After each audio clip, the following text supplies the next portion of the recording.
con nosotros desde el programa que se transmite de lunes a viernes de 9 a 10 de la mañana y su conductora es Berenice Valdés. Varios temas importantes para la familia ecuatoriana son tratados en este tema. Amanece con nosotros Ecuador en directo.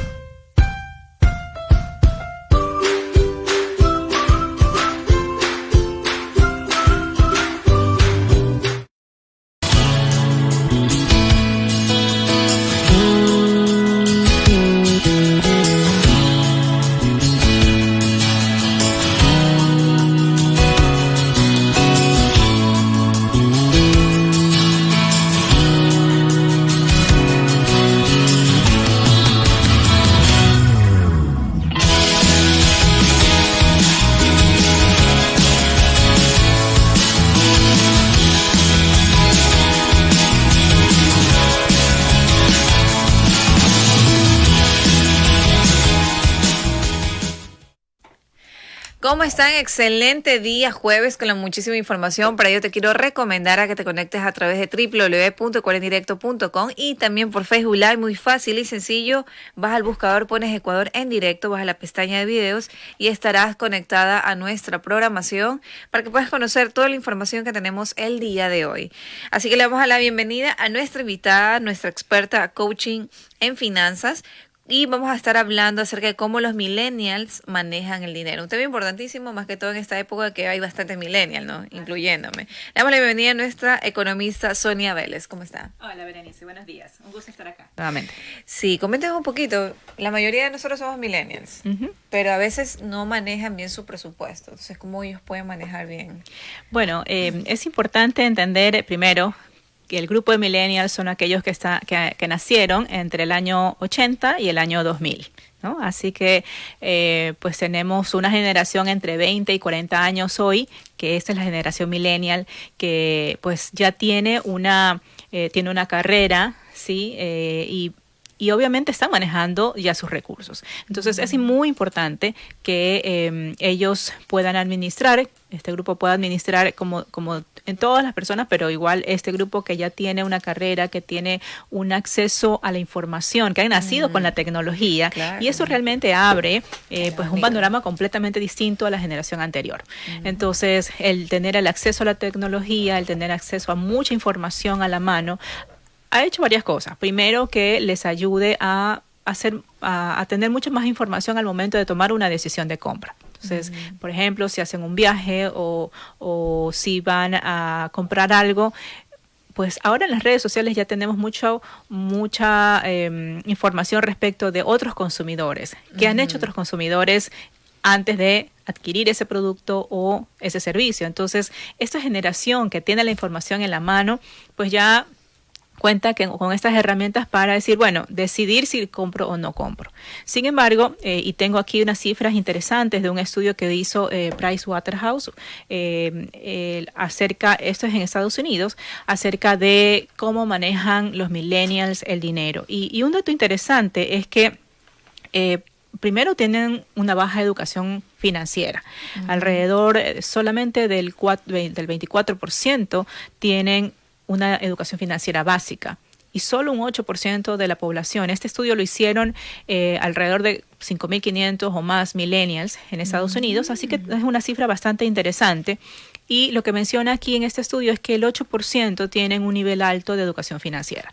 O sea que estamos hablando de alrededor de más del 60% no tienen una educación financiera básica. Y esto sí es un factor importante porque si no contamos con educación financiera es difícil que podamos administrar nuestros recursos. Y ahí lo que mencionabas, cómo hacer, probablemente no tenemos ni un presupuesto en la mano.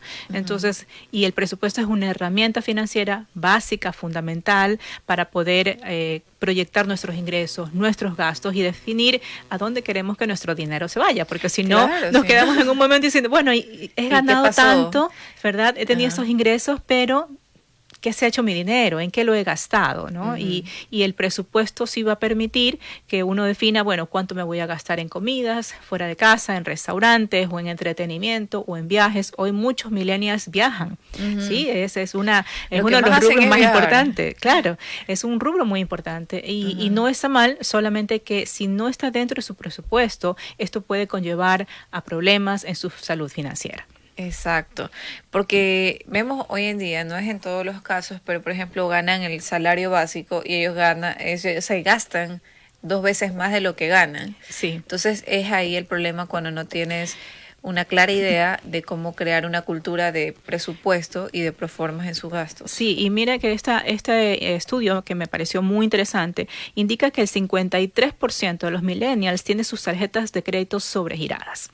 ¿Sí? Esto habla de un comportamiento de gastos en exceso sobre su capacidad real. Un poco lo que mencionas, ¿no? Claro. O sea, tiene un salario, pero se gasta más de eso, se gasta el doble. ¿Y cómo manejan el tema ellos a nivel, o sea, me quedo asombrada por el porcentaje, el 53%? Sí, las cifras siempre son realmente reveladoras. Me encanta siempre mencionarlas porque nos brindan una perspectiva clara, ¿verdad? De la realidad de esta situación en el caso de lo que estamos mencionando, como es las finanzas en los millennials, ¿no? Sí, es interesante poder conocer esta cifra, que es un poco alarmante, pero a la vez crea esa expectativa de poder saber y conocer que se tiene que crear una cultura de ahorro y sobre todo una cultura de presupuestarse lo que realmente gana, ¿no? Porque yo también soy eso, en ese aspecto bien meticulosa. Si gano tanto, tengo que gastar dentro de mi presupuesto, de lo que estoy ganando, ¿no? Sí, y es sumamente importante. Realmente una de las recomendaciones para el manejo adecuado de las finanzas es justamente manejar un presupuesto, en donde uno pueda ver, y a veces en los cursos que doy, a veces las personas me dicen, no, yo sí tengo un presupuesto. Y les pregunto, ok, cuénteme cómo es su presupuesto, cómo lo hace. Entonces, cuando me dicen, no, yo aquí tengo detallado en mi celular o en una aplicación, pues en la agenda, tengo cuánto es lo que tengo que pagar de aquí hasta el fin de mes. Entonces yo les digo, bueno, pues en realidad eso no es un presupuesto, porque un presupuesto lo que busca es que uno pueda ver hacia adelante, proyectarse hacia adelante. Entonces, cuando usted puede tener un documento en donde vea sus ingresos de aquí hasta fin de año, los gastos que va a hacer, las deudas, cómo las va a pagar, ¿verdad? Y entender cuánto le va a quedar. Entonces, allí es cuando tiene uno un presupuesto, porque ahí va a poder ya tomar acciones y decir, ay, wow, no me alcanza. ¿Qué es lo que voy a hacer entonces para poder ajustar mis gastos y no seguir en esa situación de estrechez, de que estoy esperando así con las justas que llegue la quincena y sufrimos porque a qué hora llega el 15, a qué hora llega el fin de mes? Para poder subsistir de alguna u otra manera. Así es. Y justamente en relación con esto, otra de las cifras que mencionaba este estudio es que el 50% de los millennials no están preparados para una situación, a un evento sorpresivo, es decir, se dañó el carro o hubo un daño en la casa, ¿sí? 50%, o sea, la mitad, digamos, no estamos preparados para eso, y esto sí es de alarmarse y también de tomar medidas al respecto, ¿no? Y por eso, pues, siempre poder planificarse con un presupuesto va a ayudar, sin duda, a que pueda organizar sus finanzas. Sí, y es interesante poder conocer este tema porque de qué manera se los puede ayudar. Por ejemplo, no sé si usted haya realizado o realiza estas capacitaciones como para poderse proyectar el presupuesto, pero al futuro. Sí. Porque me he presupuesto dentro de lo que tengo, pero nunca me he presupuestado a futuro y me llama mucho la atención esa parte. Sí. Porque uno, al menos en nuestro caso que somos mamás, siempre nos proyectamos, ok, ahorita tenemos que enfocarnos en nuestros hijos, pero ¿qué pasa cuando los hijos se van? ¿Nosotros dónde quedamos? Y tenemos que dejar ese presupuesto, pues, ¿no? Para viajar, para ponernos un negocio, cuando nos jubilemos. Y me llamó mucho la atención ese tema, porque a mí sí me preocupa ese ámbito, ¿no? A veces las condiciones socioeconómicas en las que vivimos no nos da como para poderte proyectar a largo plazo. Pero uno tiene que tener siempre algo, un as sobre la manga, baja la manga, ¿no? Como lo dicen aquí. Entonces, me llamó mucho la atención ese aspecto. Por ejemplo, ¿cómo se maneja ese tema de los coaching a nivel de planificación? Bueno, justamente el coach es una persona que acompaña a otra para poder alcanzar sus metas. Okay. ¿Sí? Entonces, en el coaching financiero, lo que se establece es cuál es la meta financiera que tú tienes. De pronto, te menciono algunas de las con las que he estado trabajando con algunas personas ya en los procesos individuales, y es que de pronto alguien dice, ¿sabes que yo estoy con muchas deudas? Necesito salir de deudas y no sé cómo hacerlo. ¿Sí? Y obviamente las deudas te impiden pensar en un futuro distinto porque estás agobiado, ¿no? Estás hasta aquí. Claro, y uno dice, no hay nada más que hacer. O sea, ¿para qué voy a estudiar más? ¿Para qué me voy a preparar más? Ni pensar en un negocio si estoy pues pensando en cómo primero salir de las deudas. Por otro lado, hay personas que me dicen, no tengo un ahorro, quiero hacer un viaje, o quiero estudiar una maestría, o quiero comprarme un carro, y la verdad es que no sé en qué se me va el dinero, ¿no? Entonces, en estos procesos de coaching lo que se busca es eso, acompañar a la persona para que pueda establecer sus metas, establecer un plan de acción de eso y pues traducir ese plan en dinero. Yo siempre digo que el presupuesto es básicamente traducir nuestros planes en dinero. Claro, es que ese es lo que se requiere y se necesita de manera urgente. Sí. Ahora, ¿qué pasa, por ejemplo, con esas personas que de alguna u otra manera tienen un presupuesto, pero tienen muchos gastos y responsabilidades? ¿Cómo pueden hacer para poderse proyectar a un futuro si ya está como que muy ajustadito, por así decirlo? Ok, justamente en el proceso de coaching lo que se establece es, si esta es la situación, primero entender cómo está la situación actual, ¿no? Entender, digamos, como hacer una radiografía. Digo yo, el presupuesto también nos permite visualizar claramente cuál es el nivel de nuestros gastos. Entonces, si nuestros ingresos no lo están permitiendo, hay dos formas. La primera es que nosotros hagamos ajustes en ese estilo de vida que estamos llevando para poder, primero, ajustarnos a la realidad que tenemos. Claro. Y eso requiere compromiso, obviamente. Sí, y una gran responsabilidad de aceptación. Porque a veces tú dices, no, así me alcanza. Gano, por ejemplo, yo qué sé, X, $3,000. No, si me alcanza, y comienzas a endeudarte, prestas aquí, prestas allá, compras, y te das cuenta. Y hay un momento en que dices, ¿y ahora cómo pago todo lo que debo? Tengo que pagar la tarjeta, tengo que pagar eso, y para rematar hasta el carro se te daña. Exactamente. Claro, no prevenimos. Solamente me preocupo de pensarlo así. No prevenimos, ¿no? No nos planificamos. Entonces estamos viviendo el día a día y nos dejamos llevar, obviamente, por la presión social, por la presión de los amigos o simplemente por la publicidad, ¿verdad? Salió la oportunidad de un viaje y entonces, listo, lo hacemos, pagamos con la tarjeta y ya. Lo hacemos. Pero lo importante es establecer planes. Entonces, cuando yo establezco mis planes, y yo les digo, a veces las personas se sorprenden en esos procesos de coaching cuando les pregunto, bueno, ¿usted qué desea hacer en este año? Y no tienen respuestas. O sea, ¿quieres estudiar? ¿Quieres cambiar el carro? No, tienen que proyectarse en todo. Exacto. ¿Quieres poner un negocio? ¿Qué quieres hacer? Claro. Y entonces esos planes, si te pones a pensar, todo eso termina cayendo en un tema de recursos financieros que vas a necesitar, ¿verdad? Y entonces tienes que planificarte y organizarte en función de eso. Entonces, y eso también ayuda a que uno se enfoque, a que uno no diga, bueno, pues, por ejemplo, si mi objetivo, si mi plan de ese año es comprar un carro, ¿no? Entonces, ¿qué voy a hacer? Voy a destinar mis recursos a eso. Y no voy viene la tentación por un lado de que me ofrecen irse a hacer un viaje al extranjero o ahora que para las vacaciones, ¿verdad? Entonces, ¿qué pasa? Si uno no tiene claros sus planes y uno no se compromete con ese plan, no se enfoca en ese plan, ¿qué va a pasar en el camino? Listo, uno dice, bueno, me voy de viaje, aprovecho la salida, pero eso me trae un gasto adicional que no estaba contemplado. Claro. ¿No? Y eso es lo que afecta realmente en nuestras finanzas. Sí, es interesantísimo poder conocer este tema y más que todo que existe un porcentaje alarmante en el tema de los millennials que no tienen una cultura de manejo de su dinero, de sus fondos. Es correcto. Y imagínense sobregirarse más del 50% de los millennials, solamente por cumplir una expectativa de la presión social en la que viven. Sí, y mira, una cifra adicional que me llamó muchísimo la atención es que alrededor del 80% de los millennials hoy ya tienen una deuda de largo plazo. Eso significa que tengo o una deuda educativa por la universidad que la estoy pagando, puede ser por la compra de una casa, o la compra de un vehículo, que normalmente son las deudas como que de largo plazo. Ajá. Entonces, pero si no generas los ingresos adecuados, entonces esto va a traer, pues obviamente un nivel de presión muy alto porque no vas a poder cubrir esa deuda. Y espero que gracias a Dios no lo voten.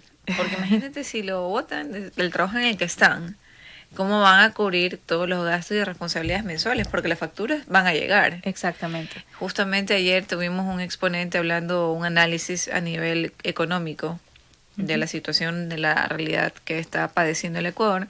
Entonces decía, él se basaba en una frase de lo que dicen los americanos, ¿no? Que el dinero nunca duerme. Y por ende las facturas tampoco, Claro. ¿no?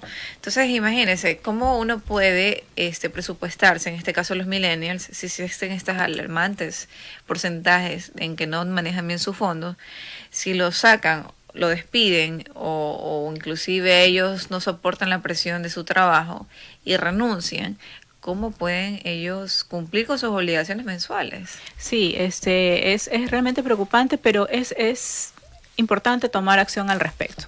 Entonces, hay formas, primero, sabiendo que necesito aprender de finanzas. Hoy hay muchos medios, la misma tecnología a la cual están conectados Ahora hay los millennials. aplicaciones, creo, ¿no? Hay aplicaciones para que pueda fácilmente manejar o registrar más que nada sus gastos, de tal manera que hay algunas aplicaciones incluso que permiten que uno baje toda esa información ya a un Excel para que lo pueda ver claramente. Entonces, Me consta, yo a veces lo entonces eso ayuda muchísimo, Sí. ¿no? Es importante también que se establezcan planes, ¿no? Mirar hacia el futuro, no Sí. solamente vivir el presente, sino ver hacia el futuro y pues caminar en función de ello.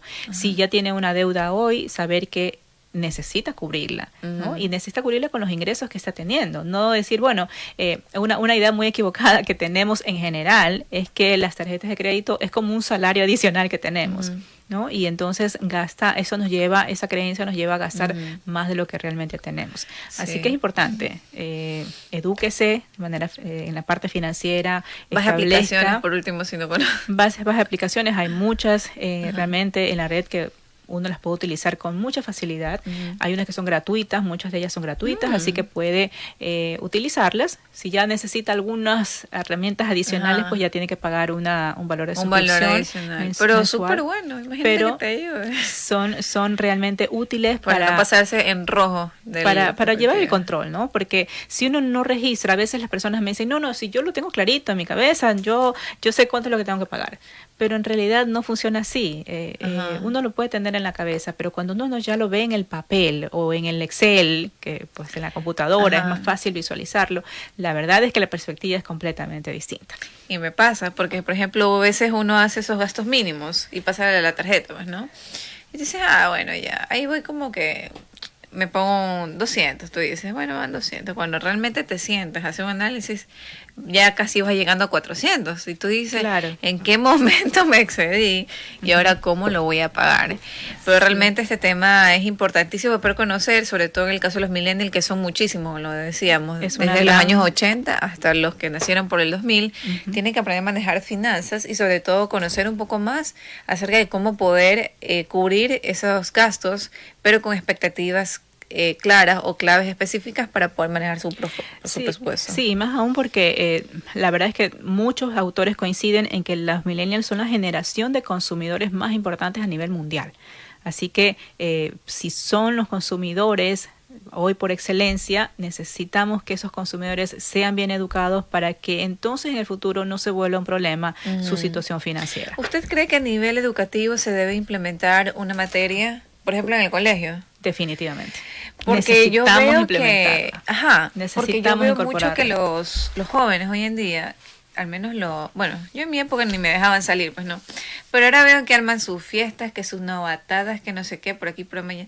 Entonces yo digo, eso conlleva que, papi, dame tanto, mami, quiero este vestido, y a veces uno también tiene que sus gastos, o sea, hay obligaciones mucho más, que son mucho más imprescindibles en ese momento que comprar un gasto adicional que no es quizás algo de prioridad. Claro, yo creo que, yo estoy convencida que en las escuelas, en los colegios, en las universidades, digo desde las escuelas, porque desde muy temprana edad uno ya debe enseñarle, inculcarle a los chicos el valor del dinero y cómo herramientas sencillas desde pequeños que les puedan enseñar a administrarlo. Y sin duda, cuando son adolescentes y están en universidad, necesitan tener herramientas. Hoy la educación ha cambiado en los últimos 10 o 20 años, ¿sí?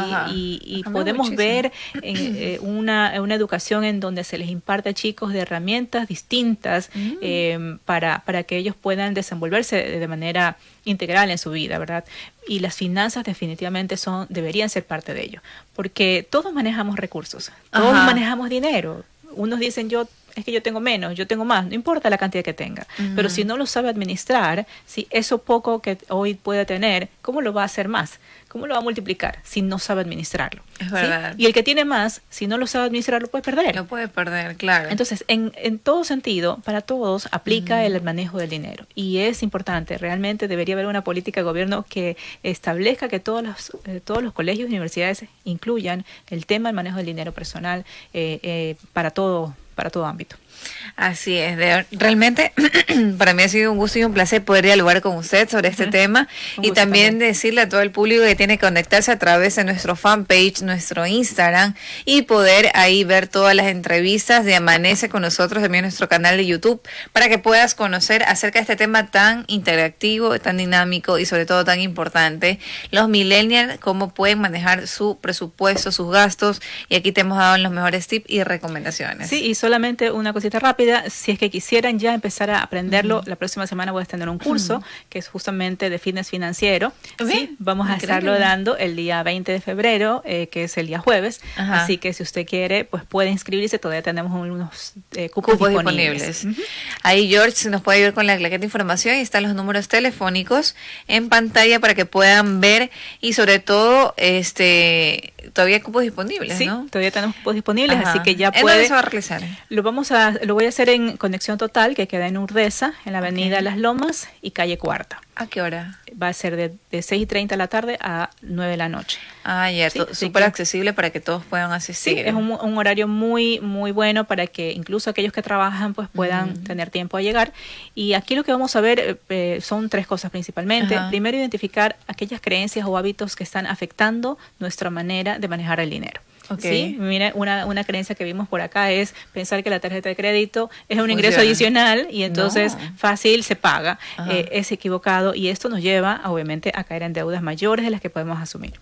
Segundo, identificar 7 bases fundamentales para poder manejar nuestro dinero adecuadamente.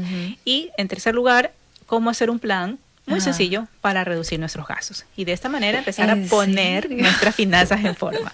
Por eso se llama fitness financiero, porque buscamos poner en forma nuestras finanzas. Mire, increíble. Así que todas las personas están invitadas para que vayan a este coach Fitness financiero. Ahí está. Tienen la claqueta de información de nuestra experta coaching en finanzas, nuestra querida Sonia Vélez, en el cual le agradecemos muchísimo por su tiempo. A ti, Berenice, y la esperamos la semana que viene con un nuevo tema interesante también para que todos puedan conectarse a nuestra promoción y a sus preguntas en vivo a través de nuestro portal. En este momento vamos a un brevísimo corte comercial y ya regresamos.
20 minutos. Ya.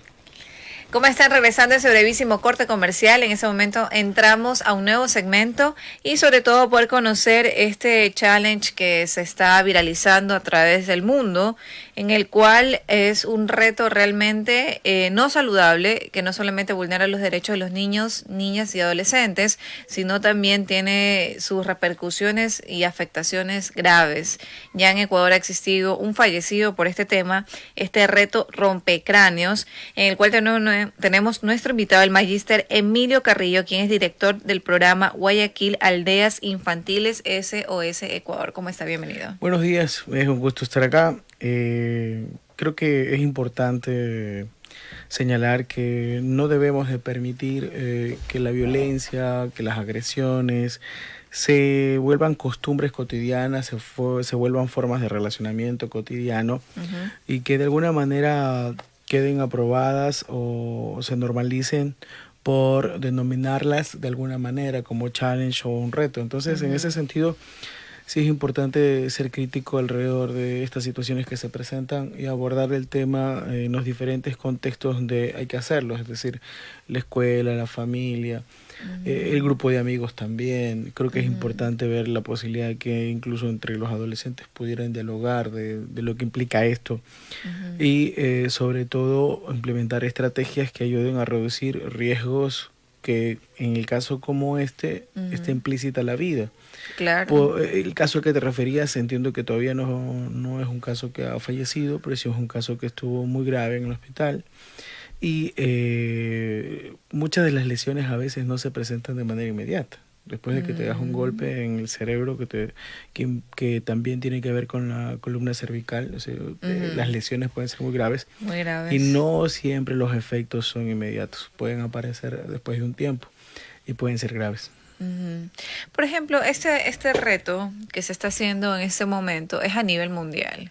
Hay estadísticas que quizás las podamos revisar. Alrededor del mundo hay algunas personas que se han lesionado de manera muy grave. ¿Este reto de dónde nace? ¿De dónde sale? Yo creo que no existen estadísticas que se puedan manejar Fijadas de manera oficial. Esencialmente porque es una situación nueva que se presenta a través de las redes sociales, que corresponde mucho a las características de ser adolescente y a veces no medir el riesgo que implican las acciones, porque una característica de la adolescencia es esa, que a diferencia del adulto tiene más posibilidades de pensar en las consecuencias que se pueden desarrollar en nuestros actos. Y en este sentido, al volverse viral, como las redes pueden llegar de manera mucho más rápido a diferentes partes, se comienza a presentar en varios lugares, ¿no? Se presenta en el Ecuador el primer caso. El Ministerio de Educación toma medidas respecto a sancionar a los adolescentes que estuvieron involucrados. Creo que son medidas de carácter administrativo, educativas, es decir, académicas. Pero por otro lado, también hace un comunicado oficial a través del cual solicita que se dialogue con la familia, se dialogue con los estudiantes para efectos de que no incurran en este tipo de actos. ¿Y el Ministerio de Educación qué está haciendo a través de este tema? Ahorita ya acabaron. En Costa al menos no hay, ya todos salieron de vacaciones. Pero ¿qué ocurrirá cuando regresen y se reinserten nuevamente a clases? Creo que entran ahora en el mes de abril o mayo tentativamente. Entonces se debe de crear algún tipo de mecanismo que no se vulnere estos derechos, porque son derechos de los adolescentes y de los niños que estén bien, ¿no? Que tengan una vida digna, porque esto de aquí es un acto realmente violento. Así es. Totalmente. Hay derechos, ¿no es cierto?, como la integridad, como la protección. Creo que el Ministerio de Educación tiene el desafío de incluir estos temas en el diálogo cotidiano de lo que ocurre en la escuela, ¿no? Y tiene que hacerlo tanto con los adolescentes, entre los maestros, pero también con los padres. No puede darse una ruptura entre que la responsabilidad pasa por los padres o la responsabilidad pasa necesariamente por la escuela. Son dos escenarios distintos y son dos escenarios en los que hay que abordar el mismo tema. Ahora, el hecho de estas sanciones a las que me refería, en un momento determinado, el punto es que no solo pudieran llegar a ser administrativas, porque si el adolescente pierde la vida quienes estuvieron o incurrieron en el hecho de violencia o de agresión van a enfrentar situaciones penales. Claro. ¿No? Porque la omisión muchas veces del desconocimiento no te absuelve de una sanción de ese tipo. Entonces sí es importante también dialogar desde esta perspectiva legal con los chicos, que sepan cuáles son sus responsabilidades, si es que sus acciones involucran la pérdida de vida de un amigo, de un compañero, y la afectación que también tiene para ellos, porque después de que tú cometes una agresión que deja secuelas severas, como el hecho de que la persona se quede inmóvil, pierda movilidad, quede con un daño cerebral permanente, se desarrollen convulsiones que luego pudieran generar algún tipo de trastorno relacionado con la epilepsia. Es decir, cuando tú ves eso y te sientes culpable, te vas a sentir de alguna manera mal toda la vida, ¿no? Claro, por haber ocasionado el daño que ocasionaste. Entonces, en ese sentido, creo que sí es importante abordar todos estos elementos que tienen que ver esencialmente con el tema de la orientación a la adolescencia. Siempre la adolescencia ha sido una cuestión o un momento del desarrollo bastante complejo de comprender, tanto para los adultos y para el propio adolescente. O sea, este es un momento en el que justamente comprenderse es uno de los desafíos y una de las acciones orientadoras que la escuela y la familia deben de poder iniciar y llevar a cabo con cierto nivel de eficiencia en términos de estar presentes, en términos de abrir diálogos, pero a veces también ahí es romper la idea de que a veces creemos que cuando llegamos a la adolescencia recién vamos a dialogar. Y no ocurre así. En realidad, desde que los niños son pequeñños, tú tienes que comenzar a iniciar procesos de diálogo con tus hijos y generar que después eso ya sea una cultura en la familia. Sí, y basándose en el último comentario, me puedo remitir a decir que realmente eso está ocurriendo actualmente. Vemos muchos niños que no son corregidos de la manera correcta y tienen ciertas maneras o ciertas actitudes un poco agresivas o violentas que de alguna otra manera repercute en su entorno. Y cuando ya van, por ejemplo, un inicial 1, inicial 2 o primero de básica, siguen estando así hasta un poco con complicaciones un poco más desarrolladas. Entonces, si uno no les pone un límite desde casa, desde pequeños, a que tiene que respetar a otros, a que tiene que, aunque no compartan la misma ideología, pero tiene que ser siempre el respeto, se va a adquirir una sociedad mucho más manejable, sana y basada en cero violencia, ¿no? Porque hay mucha violencia hoy en día. El tema del respeto a la diversidad, por ejemplo, es importante trabajar en la escuela, pero también el tema de los derechos de la integridad, de protección, porque en el momento en el que ocurra una situación donde está involucrada la muerte de un adolescente, vamos a tener que enfrentar situaciones donde tenemos que denunciar a quienes probablemente ocasionaron este hecho. Entonces, como autoridad de una escuela, tiene que saber también cuál es la ruta que tiene que actuar. E incluso creo que los profesores tienen, o quienes conforman el contexto de la escuela, del colegio, tienen que estar claros de qué hacer también cuando se enfrentan a un momento específico, es decir, porque puede ser que ocurra. ¿Qué hacer ahí? Entonces lo importante es como siempre generar el espacio para que la persona pueda respirar, no moverlo porque la columna está involucrada y llamar al 911. Claro, y mucho más allá del tema es también el tema de el Ministerio de Educación tiene un protocolo en el cual se debe de cumplir. Y esto lo digo porque yo tuve un caso muy cercano como abogada, existió una denuncia y el Ministerio de Educación por temas de términos ya dejó sin efecto ese tema, que me parece pésimo la situación, ¿no? Porque era un tema de agresión. Una niña le había lastimado a un niño cerca del ojo con la punta de un lápiz filoso, el cual ocasionó ciertas lesiones. Ya, y se puso la denuncia ante el Distrito de Educación. El distrito hizo el seguimiento muy tardío, por efectos ya no tenía como salida alguna, ¿no? Pero la entidad educativa nunca cumplió el protocolo que se debe de cumplir. Todas las instituciones educativas saben que cuando existe un tema de agresión o de violencia, se debe llamar a los padres, se debe firmar un convenio, que eso no puede pasar un compromiso entre las partes, y nunca ocurrió esa situación. Entonces, ¿qué pasó en lo posterior? la madre de familia puso la denuncia ante la institución educativa porque ese es el primer ente regulador que debe de no permitir que ocurra estos temas de violencia. Y más que todo en niños tan pequeños. Claro. Yo creo que el Ministerio de Educación años atrás desarrolla sus propias rutas de atención, pero esas rutas de atención tienen limitaciones respecto a lo que necesariamente se requiere desde la Administración de Justicia para estos casos. Y Claro. en ese sentido, creo que es importante comprender que las acciones que la propia institución educativa o que el sistema de educación puede tomar respecto a situaciones son de carácter administrativo, al entorno de donde ocurre el hecho. En realidad, los procesos de denuncia, cuando hay situaciones de agresión física, cuando hay situaciones de violencia física, porque cuando hablamos de violencia física estamos hablando de un delito, e incluso cuando estamos hablando de situaciones que pudieran ser de índole sexual, las vías a las cuales debemos de recurrir son en la Junta Cantonal de Protección de Derechos cuando es un maltrato y a la Fiscalía cuando es una situación penal. Y si es que hay la posibilidad de que sea una situación que está ocurriendo en ese momento, que es una situación in situ, directamente a la policía, para efectos de generar una respuesta mucho más inmediata.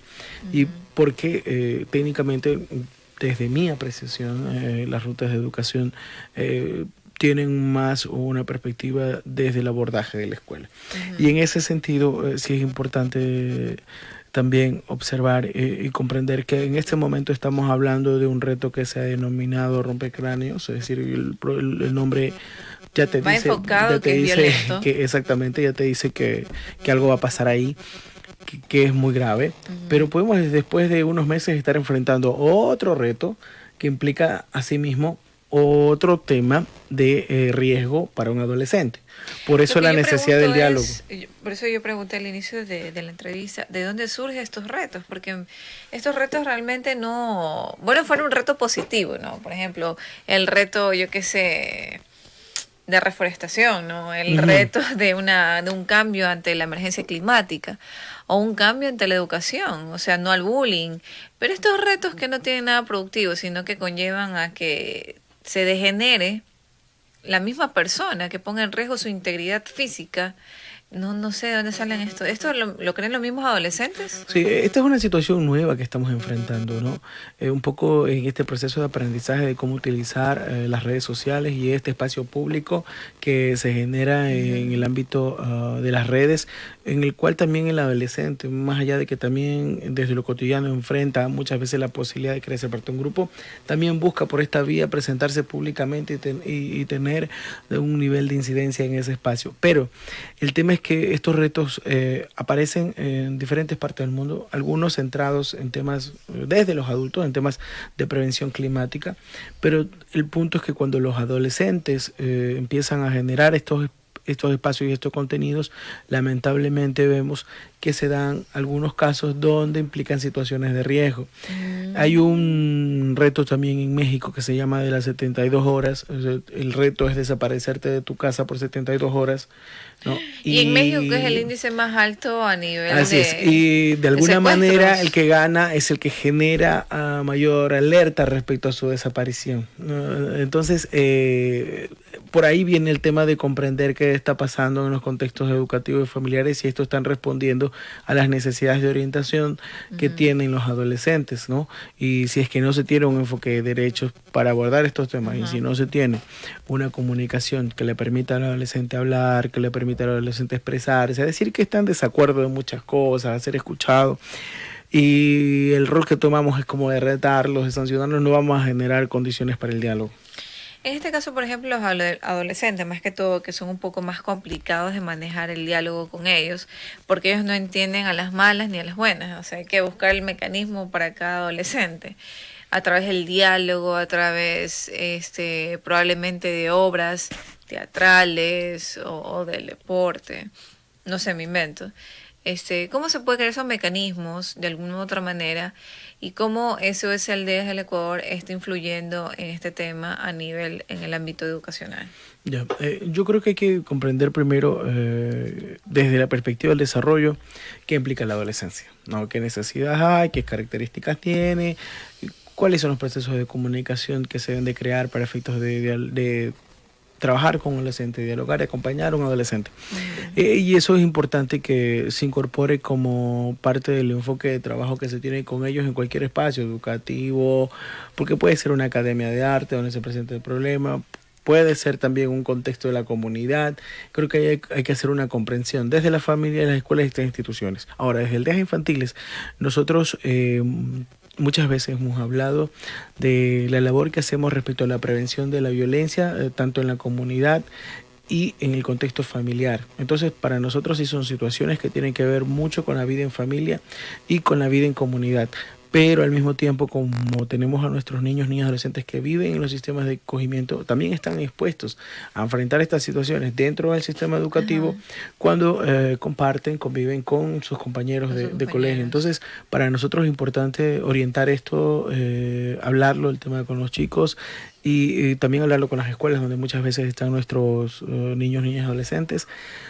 Pero sobre todo también porque es parte de un trabajo desde la abogacía, desde la participación de niños, niñas, adolescentes, que promueve el ejercicio de sus derechos, esencialmente aquellos que tienen que ver con la protección y la integridad cuando tenemos situaciones como estas. Por ahí es importante también establecer espacios para que los adolescentes puedan expresarse sobre cuáles son los problemas que ellos están enfrentando. Porque muchas veces cuando tú te arriesgas como adolescente a una situación de estas es porque pudieran haber problemas de valoración personal, problemas de autoestima, desconfianza, inseguridad en cuanto a sentirte aceptado, reconocido. Entonces o sea, sí es realmente importante para tu entorno, o importante inclusive hacia ti mismo. Hacia esas son vida. condiciones de riesgo que te van a exponer muchas veces a cumplir una demanda que el grupo de iguales, que además es una necesidad de pertenecer a un grupo y que ese grupo te reconozca de cierta manera. Entonces son situaciones que están ahí, que son más invisibles y que son las que caracterizan una situación de exponerte a un riesgo. Y eso también es lo que tiene que ser abordado, identificado. El acompañamiento que hacen los docentes y las familias de sus hijos les tiene que permitir conocerlos, identificar cuáles son sus condiciones de riesgo más que todo, para poder como prevenir estas situaciones, claro, ¿no?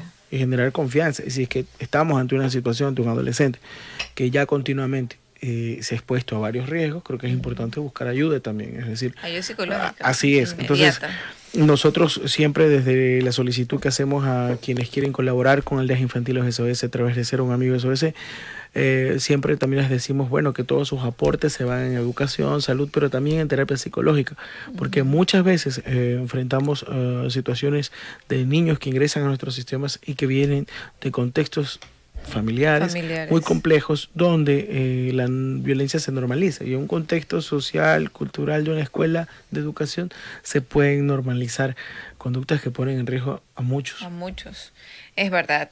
Así que el tema realmente ha sido muy interesante.